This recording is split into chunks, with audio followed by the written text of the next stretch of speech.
এই নাই আর এখানে উনি নিজে 120 মণ একটা তবারক করা যায় এই ঢেক এটা কখন করলো চিতর নামক যুদ্ধে হেরে যায় ইংরেজদের সাথে যখন নিয়োগ করছে খাজা বাবার নামে সে হঠাৎ করে দেখে তার শত্রুরা পিছন দিয়ে চলে যায় বা সাগর জিতা পায়ে জুতা ছিল না রৌদ্র যত গরম পায়ের বালু তত গরম পাও ভাইটা রক্ত ঝরছে তারপরে খাজা বাবার দরবারে গিয়া সে তবারক করে এই ঢেক দিয়ে তবারক করে খাওয়াইছে আর নাদানের করে নাদানেরা ওরা বাবার দরবারে ঢেকের মধ্যে লাথি মাছ ধরা কত বড় পিচাস বেশি কথা বলবো না এখন আমি আইনশৃঙ্খলা রক্ষাকারী বাহিনী এবং মাদার কমিটি যারা আছে এই পাগলদের টয়লেটগুলি যেন ফ্রি করে দেওয়া হয় পাগলরা যেন খাজা শাহালি সবার সমস্ত সবার জন্যই আরে শাহালি বাবা রহমতুল্লাহ উনি আগেও বাদশার ছেলে ছিল এখনো আমি গুরি সমগ্র বিশ্ব এই দিকাশনের বসে বিশ্বগুরি ওনার এই মিরপুরে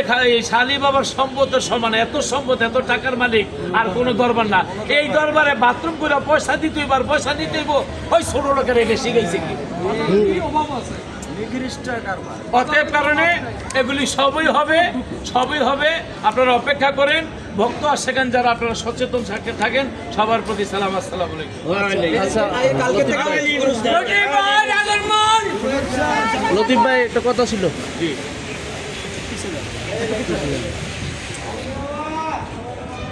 কালকে থেকে উরুস আরম্ভ হবে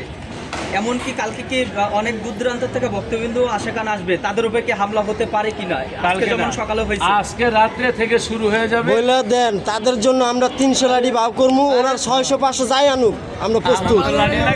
আমরা প্রস্তুত শিল্পীদের হাতে একটা এমনি থাকে আরেক কথা বলি জাগনা ঘরে কোনোদিন চুরি হয় না ঘুমের ঘরে চুরি হয় এখন আপনাকে দেখে আমাদের কাছে মনে হচ্ছে আমরা সবাই জাগনা আছি এই জাগনা দূরের কথা পৃথিবীর এমন কোনো শক্তি নেই সাহস পাইবো খালি ঢুকতে আমি যাই না সারা রাত বাবার দরবার মাঝারে ছিলাম এবং উরুস না করা পর্যন্ত ওই আজকে কয় তারিখ আজকে 18 তারিখ 16 17 18 19 আগামীকাল প্রথম বাতি পুরো উদযাপন উরুস সম্পূর্ণভাবে না করা পর্যন্ত ইনশাআল্লাহ আমরা ঘরেই ফিরব ইনশাআল্লাহ আচ্ছা আলহামদুলিল্লাহ মাশাআল্লাহ সবাই আসবেন সবার প্রতি দাওয়াত রইল এবং আপনাদের সাংবাদিক ভাইদেরকে বলি পাগলরা আসতেছে আমি এলাকাবাসী বিশিলবাসীরও বাবারে সবাই বাবারে ভালোবাসে তাদেরকে নিয়ে একটু আলোচনা করবো আলোচনার করার পরে আগামীকালকের কর্মসূচি কি আপনাদের জানিয়ে দেওয়া হবে ধন্যবাদ সকলকে এই যে বাথরুম গোসলখানায় যে পাগলদের উপরে যে অত্যাচারটা হচ্ছে এটি আসলে দায়ী কারা প্রশাসন নাকি মাজার কমিটি আমি বলবো না এটা কালো শক্তি মাজারের খাঁটি প্রেমিক হইলে তারা কোনোদিন প্রস্তাব করে পাশে নিতে হবে এইটা শাহালি বাবার ব্যাংকে ঢুকাই দিব না পকেটে ঢুকাই দিব এটা কোনোদিন করতো না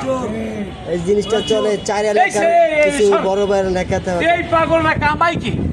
গোসল করতে 20 টাকা তারপরে পায়খানা করতে 10 টাকা প্রস্রাব করতে 5 টাকা 35 টাকা এটাকে একবার সারা দিনে করে পায়খানা গোসল তারও লাগে একটা পাগল গোসল রুমে ধরতে গেলে একটা পাগলের 100 টাকা যায় আমি সেই পাগল এই যে পাগল আমার পাগল আইছে কি ছিল আধা ঘন্টা আমারে টয়লেটে বন্ধ করে রাখছি তা দিয়ে এই খাদাম চা ওই যে খাদাম চা উনি রাখছি যাক ওনাদের আমি বলি কর্মচারী